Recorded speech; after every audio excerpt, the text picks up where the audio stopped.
যথেষ্ট, তাই তোমাদেরকে আমি জান্নাত দান করেছি। এরপর আল্লাহ বলবেন, আমি তোমাদেরকে একটা ওয়াদা করেছিলাম, আর সেই ওয়াদাটা পূরণ করা বাকি রয়েছে। মানুষ তখন অবাক হবে আর নিজেদের মধ্যে গুঞ্জন করতে থাকবে, কি সেই ওয়াদা? আল্লাহ তো আমাদের সৎ কাজের প্রতিদান দিয়েছেন, আর আমাদের মন্দ কাজগুলোকেও ক্ষমা করেছেন, আর আমাদের জান্নাত দান করেছেন। আর কি বা বাকি থাকতে পারে?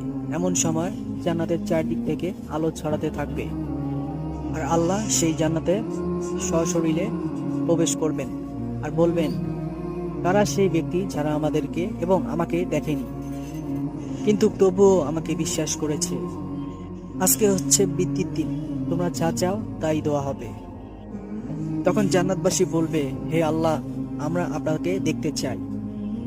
আল্লাহ জান্নাতে উপস্থিত থাকলেও তা ও জান্নাতবাসীর